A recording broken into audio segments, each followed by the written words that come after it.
Y seguimos en el universo de lengua, en el universo de prácticas del lenguaje, pero en este caso nos vamos a meter con otro mundo, ¿no, Pau? Sí, vamos a trabajar un poquitito algo que ustedes, chicos, chicas, seguro recordarán que cuando empezamos a trabajar sobre los derechos y los derechos del niño, nombramos un primer derecho, que es el derecho a la identidad, que fue incorporado posteriormente a la Convención de los Derechos de Niños, Niñas y Adolescentes, pero arrancamos por ahí porque tiene que ver mucho con la historia de nuestro país y la búsqueda de identidad de algunos jóvenes hoy. Por lo cual, para retomar el trabajo sobre la identidad, lo que queríamos compartir hoy es algunos textos que hablan en más de un lenguaje, ahora van a ver por qué digo que en más de un lenguaje, sobre aspectos vinculados a la identidad.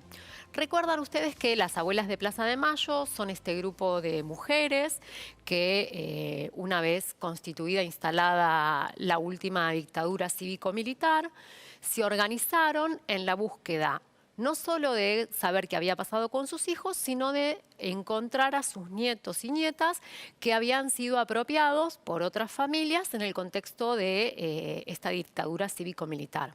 Hay muchas historias respecto de esto, un trabajo de restituir la identidad a muchos que hoy son adultos, hombres y mujeres, pero que desde niños, una vez reinstaurada la democracia en nuestro país, las abuelas de Plaza de Mayo, con una institución que han fundado para eso, que se ha rodeado de mucha solidaridad y mucho trabajo de organizaciones sociales y de derechos humanos, ha siempre impulsado la búsqueda para restituir la identidad de estos jóvenes de estos jóvenes que hoy sabemos que son hombres y mujeres porque han nacido durante la dictadura militar, que como ustedes seguramente recuerdan fue entre 1976 y 1983, entonces son personas que hoy rondan un promedio de los 40 años si pensáramos en las edades que tenían. Las historias respecto a esto son muchos y hay algo que queríamos trabajar hoy que tiene que ver con, aquí le puse el nombre, Ovillo de Trazos, que tiene que ver con unas construcciones de relatos y cuentos que han promovido las abuelas, convocando a artistas de la literatura y también de las artes plásticas, para poder trabajar desde la literatura temas vinculados a la identidad que permitieran difundir a la asociación y a la búsqueda de estas personas que todavía están entre nosotros y no saben quién son. Ovillo de Trazos se llama entonces, interesante pensar en la idea del ovillo, que va recuperando y armando madeja y recorridos y caminos. Y vamos a leer algunas que tenemos aquí de esta colección, que como pueden ver, y por eso hablaba yo al principio de que combinan más de un lenguaje, que son textos acompañados de ilustración que se han creado para esta colección de abuelas, donde hay un soporte de un texto que ahora vamos a leer acompañado de una imagen, ¿no? Como una pieza única de este trabajo que han promocionado las abuelas de Plaza de Mayo. El primero dice, hay un pueblo, San Lucas, tiene 5 casas, hay cerros, cardones y un río que algunas veces trae agua. Hay un niño, camina hasta una piedra con marcas antiguas. Pasa la punta del dedo por la línea hundida. Sigue el trazo de una cabeza, brazos, piernas, completa el recorrido. Como espejo opaco, la piedra atraviesa siglos. Hay un silencio que recorre el mundo hasta donde el horizonte alcanza. Hay un niño y hubo otro y otro antes que él en un pueblo que siempre tuvo 5 casas. Y este texto está acompañado por esta imagen del niño que si podemos ver pareciera que esas casas detrás, ¿no? O algo del estilo. Acá tenemos en la autoría, fíjense que figuran con la misma jerarquía, podemos decir, Laura Escudero y Diego Moscato. Laura escribió el texto y la ilustración de Diego Moscato. Aquí habla un poco de la identidad del pueblo, ¿no? Como si estuviera narrando la identidad de un pueblo en sí mismo. En este otro que se llama Lección de piano, que se los voy a leer, pero seguramente lo pueden compartir, también tiene esta imagen. Dice, brilla el asfalto como un vestido de seda bajo las luces de un teatro. Otra vez marzo en la avenida que lleva a la maestra de piano. La llovizna humedece los hilos, la alameda, la resaca de la noche en el billar. Alguien seca al sol las fachadas de laja en las casas del centro. Levantan puntos de media las chicas de los vascos y el verano peina el pelo en colas de caballo. Cuando sea grande, seré concertista, dice a todos la niña que va a piano. Serás profesora, dice la madre a la vuelta de los años. Piensa en eso la niña mientras muerde la madera del piano. Va su pensamiento lejos del pueblo, más allá de la maestra y del verano. El texto es de María Teresa Andrueto y la ilustración de Poli Bernatene. Y fíjense cómo está esta niña construyendo su identidad, si lo pudiéramos pensar, a partir de una aspiración, de un deseo de tocar el piano y alejándose de su barrio, tal como nos plantea el texto. Y el último que traíamos para compartirle de esta colección Ovillo de Trazos se llama Aquella pregunta. ¿Cómo es posible que siga amaneciendo? Nos preguntamos cuando no volvieron. En verdad, amanecía como si tal cosa. La gente se alarmaba por sus pequeñas grietas, controlaba que no hubiese agujeros en sus bolsillos ni ventanas abiertas en sus almas. Pero el tiempo, que de tonto no tiene un solo pelo, nos enseñó que era al revés, exactamente al revés de nuestro primer llanto. Fue por ellos, por los que no volvieron, que siguió amaneciendo y amanece. Este texto es de Liliana Bodo, que la venimos recordando bastante y recuperando bastante de su obra, y la ilustración, que parecieran ser unos pajarillos en un árbol, en un amanecer con ventanas o algo del estilo, de Viviana Bilotti, acompañando el texto, y a esa pregunta de cómo siguieron transcurriendo los días con estas pérdidas de las personas que sabemos que la dictadura cívico-militar arrancó de muchas familias. Entre ellas familias sabemos que fueron las abuelas, madres de muchos de estos que no volvieron, quienes en un trabajo muy arduo y muy sistemático continúan haciendo este tipo de trabajos para reflexionar sobre la identidad de cada uno y de cada una, que a veces tiene que ver con construirse según los gustos, las aspiraciones, los deseos, sobre todo en este momento que sabemos que ustedes andan atravesando cambios, como a veces charlamos. Construir esta nueva identidad atravesando la pubertad y la adolescencia tiene mucho que ver con los gustos y las cosas que quieren. También la identidad del pueblo en el que ustedes viven, del pueblo de su provincia, su jurisdicción, pero también del pueblo argentino como una construcción que muchas veces se nutre de aspectos culturales y emocionales y de nuestra historia y nuestra memoria. Y por ahí el último que leíamos más tiene que ver con construir la identidad nuestra como argentinos, teniendo en la memoria aquellos que no volvieron, ¿no?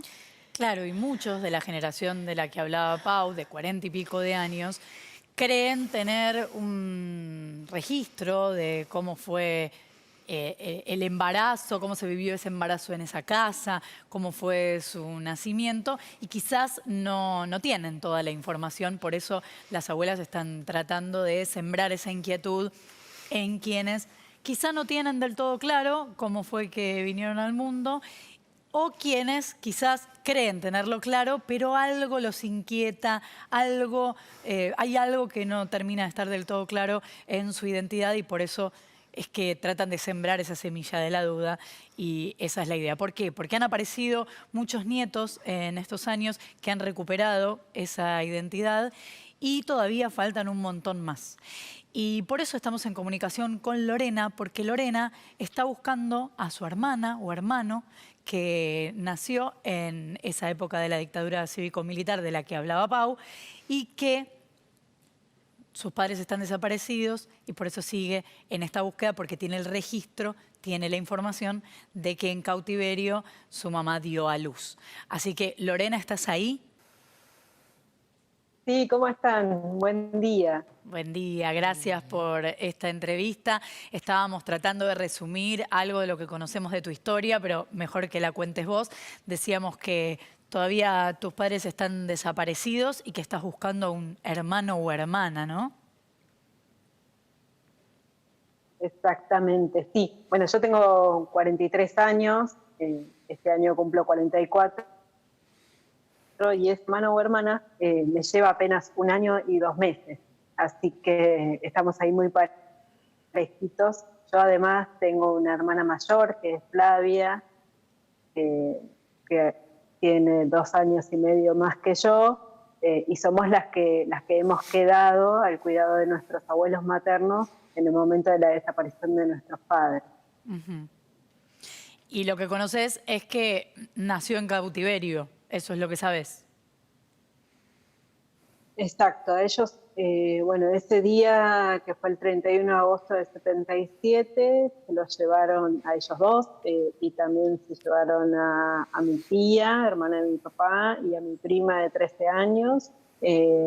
Estuvieron por testimonios de mi prima y mi tía que fueron liberadas a los 5 días, permanecieron secuestrados en Campo de Mayo. Entonces nosotros lo que conocemos de ese centro clandestino es justamente que había un armado para recibir a los bebés. Por lo tanto, desde ese momento es que mi abuela María Ángela comenzó este camino de búsqueda, y en ese camino se unió a las abuelas de Plaza de Mayo. Claro. Y vos ahora formás parte de la comisión directiva de abuelas. Es como una nueva generación para llevar a cabo, para tomar el mando, digamos, de esta búsqueda. ¿Qué podés decirnos de lo que significa para vos la identidad? Y mira, para mí la identidad es un trabajo diario. Creo que nunca dejamos de construir nuestra identidad, porque además la que nos dan nuestros padres después también se va modificando a medida que vamos creciendo, y cuando tenemos hijos mucho más.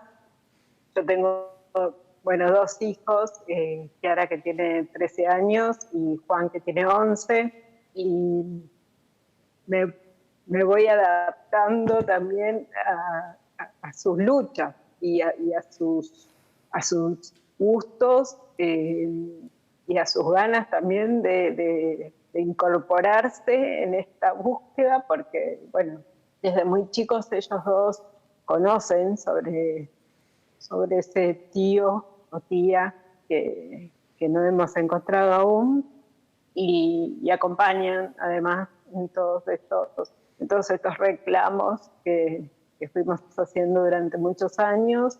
El último de ellos fue la declaración, el juicio justamente dentro de la mega causa de Campo de Mayo, que fue hace muy poquito tiempo, y que lo tuvimos que hacer en este contexto de pandemia, a través también de la computadora, o sea, a través de una declaración remota.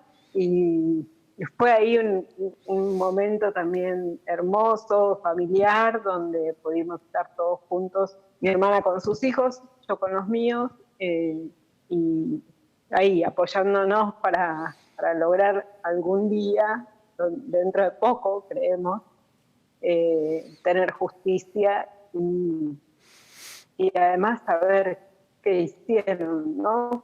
con nuestros viejos, que es lo que reclamamos, además de pedir la restitución de la identidad de nuestro hermano o hermana robado. Eso que decís de la restitución de la identidad es en definitiva la búsqueda de las abuelas, pero entiendo que inicialmente estábamos diciendo con la profe Pau, como buscar sembrar una semillita dentro de una duda que quizás existe, dentro de una vida que quizás no se anima del todo a preguntar. ¿Qué registro tenés vos de todas las historias que conocés, de cómo se hace para sembrar esa semilla? Porque tantos años después todavía hay gente que no conoce su identidad. Sí, mira, por lo menos de los últimos casos de nietos que recuperaron su identidad, los ejemplos que tenemos son justamente de que varios de ellos no tenían dudas sobre quiénes eran sus padres, o sea, estaban como muy seguros de que las personas que los criaron eran sus padres biológicos. Claro. Y a partir de que alguien se animó, alguien que conocía la historia, alguien que sabía que ese bebé había llegado a ese domicilio de una manera no legal, se animó y se acercó a estos chicos y se los dijo. Entonces, tenemos 3 casos así, en los cuales alguien se acercó y les dijo, mirá, vos no sos hijo biológico de este matrimonio que te crió. Y la verdad que el primer paso que dieron cada uno de estos 3 ejemplos es venir a abuelas. O sea, el primer lugar en el que consideraron que iban a darles una mano en este nuevo camino, Claro. fue abuela. Y dieron los 3 positivos. O sea que necesitamos ese momento, necesitamos que quien sabe este dato y quien lo viene guardando hace muchísimos años, entienda que nosotros no vamos a descansar hasta que no aparezca el último nieto. Entonces nos van a seguir viendo por todos lados y nos van a tener que seguir escuchando con este reclamo porque nos faltan más de 300 hermanos y hermanas. Sí, es interesante cuando nosotros trabajamos con los chicos, chicas de esta edad, de sexto, séptimo, primero, algo del trabajo de recuperar nuestra historia reciente, que muchas veces, o digamos, tiene poco tiempo poder introducirlo como un tema de contenido dentro de las escuelas. Y los chicos siempre tienen como esta expectativa, es mi experiencia como maestra, capaz que a ustedes chicos, chicas que están mirando, cuando uno cuenta estas historias atravesadas por la ausencia, por la pérdida, por la injusticia, por el dolor, como cierta necesidad de que la historia termine bien, ¿no? Entonces la pregunta sería, Lorena, ¿cómo sería que esta historia o tu historia de construcción de la identidad termine bien para sabernos parte colectiva de poder transformar esto? Bueno, mira, nosotros también recibimos chicas y chicos de escuelas primarias y secundarias en la Casa por la Identidad, que es un espacio que Abuelas tiene dentro del espacio memoria de la ESMA. Y antes de que se retiren de cada una de esas visitas, les establecemos un compromiso. Todos y todas y todos utilizan distintas redes sociales. Entonces, ¿de qué manera pueden ayudar a las abuelas de Plaza de Mayo en la búsqueda de sus nietos y sus nietas? Es justamente sumándose a las redes de abuelas.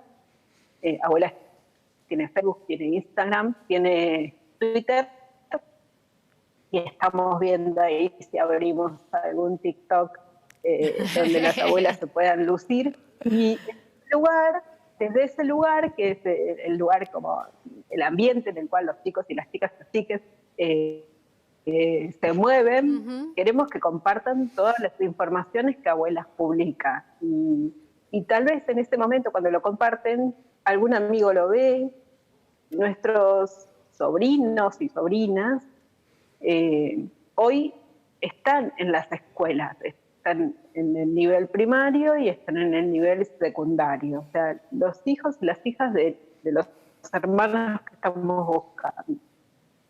Por ende, tal vez a ese hermano mío o hermana mía se le despierte la duda a partir de que su hijo o hija le hace alguna consulta. Por ejemplo, ¿tenés fotos de tu mamá embarazada? El color de pelo que vos tenés, ¿de dónde viene? El color de ojos, la tez, la altura, o sea, físicamente, ¿vos te considerás parecido a las personas que te criaron? O sea, distintas preguntas que podemos hacernos en casa con nuestros padres y que por ahí son disparadores para que, bueno, alguien se quede pensando un ratito y tenga ganas de acercarse a abuelas. Nosotros, obviamente, que para este contexto no estamos atendiendo en la sede, pero sí estamos recibiendo las consultas vía mail, de que las pueden sacar desde la página de abuelas, que es www.abuelas.org.ar. Lorena, decías al principio lo que significa para vos la identidad y la importancia que tiene. Me gustaría que antes de cerrar les des un mensaje a los chicos y las chicas, no solamente por esto que decías, que pueden contribuir también a esta búsqueda, sino además para entender ellos qué valor tiene la identidad. Bueno, es uno de los derechos humanos más importantes, saber tu nombre, saber de dónde venís, saber costumbres que traes contigo a partir de lo que la familia va como heredando de generación tras generación. Saber que si sos de River es porque tal vez tu viejo o tu vieja te hicieron de River, y por qué ellos eran de River también puedes preguntarlos. Si eran de Boca, lo mismo. Yo soy de Boca. Yo soy de Boca por mi abuelo y por mi mamá. Mi papá era independiente, o sea que tenemos ahí como muchas cosas para conocer todavía de nuestra familia. Preguntar esas cosas hacen que uno se acepte y que además valore, ¿no? Lo que contiene todo el grupo familiar y lo que contiene el entorno, ¿no? Porque por supuesto que ahí, en este momento, por ahí las abuelas pensaban un modelo de familia de una manera hace 40 años atrás. Hoy tenemos muchos modelos de familia, pero es importante también conocerse a raíz de eso que uno va heredando, ¿no? De estas personas, de estos antepasados que van dejando en nuestro cuerpo muchísimas cosas. Qué sé yo, a mí me gusta coser, me gusta bordar, y esto yo lo mamé de mi abuela. Todos tenemos como pequeñas cositas que por ahí, sin ponerlas en palabras, nos damos cuenta que vienen de ese lugar. No es menor eso que decís, porque hay cosas que se explican, núcleo, ¿viste? le digo yo, de este nido. Claro, es que es así. Está. Hay cosas que se explican desde ahí. Hay un montón de nietos que se los escucha decir, de nietos de desaparecidos, que de nietos de las abuelas de hijos desaparecidos, que se les escucha decir, no me explicaba por qué yo, no sé, era un amante de la música y en mi casa no se escuchaba música. Se escuchan muchas historias así hay cosas que no tienen explicación, pero en algunos casos sí tienen explicación, porque quizás sus padres eran músicos, había escuchado en la panza un montón de cosas que después no se pudo explicar por qué. Así que sí, no es menor eso que decís. Bueno, hay en Pacapaca, por ejemplo, hay unos cortitos que se llaman Así soy yo, y ahí están buenísimos porque son los nietos mismos que te dicen, bueno, yo esto no le encontraba sentido, cuando recuperé mi identidad me di cuenta que venía por ahí la cosa. Así que están bárbaros para que los chicos y las chicas los puedan ver, porque son cosas muy simples, pero bueno, todo tiene una explicación. Gracias, Lorena, por compartir con nosotros tu historia. No, muchas gracias a ustedes, muchos besos y que bueno, tengan una buena jornada. Muchas gracias. Beso muy grande y gracias a vos. Nos quedamos un poco erizados siempre con esto que moviliza. Sí, moviliza mucho porque es parte de nuestra historia. Yo, por ejemplo, nací en el 80, o sea que hay algo de la generación de estos hermanos que un poco nos atraviesa como generación a los que rondamos esa edad. Y es bien importante, digamos, incorporar algunas de las cosas que nos planteaba Lorena sobre la identidad, sobre cómo colaborar en esta búsqueda que no termina. Hablaba de 300 personas, hombres y mujeres, que ya pueden ser padres y madres, que andan circulando entre nosotros sin conocer una parte de su historia y de su identidad, y aclarar bien que hay algo que nosotros trabajamos en otras oportunidades que tiene que ver con el proceso legal de adopción, porque puede haber una construcción de identidad hermosa de una familia que adopta legalmente a un niño y que su identidad se construye con esa familia que lo adopta y que desde el vínculo del amor y la construcción de una familia construye una identidad desde ahí. Un niño que conoce su identidad. Ese niño conoce su identidad, aunque no sea hijo biológico de los padres con los que crece. En este caso nosotros hablamos de apropiación, porque estos niños y niñas fueron criados como biológicos, pero se les ha privado una parte de su historia, que es que los apropiaron y no atravesaron un proceso legal de adopción en muchos casos. Y en otros casos, cuando hubo procesos de adopción, su origen, su origen biológico, que lo vincula a estas familias que perdieron jóvenes en ese momento en los centros clandestinos de detención y que aún continúan desaparecidos, es un origen que no tienen en su historia. Por eso es bien importante trabajar en la identidad de estas personas y colaborar con la búsqueda de abuelas. Nos queda claro entonces, seguiremos seguramente hablando de este tema en algún momento.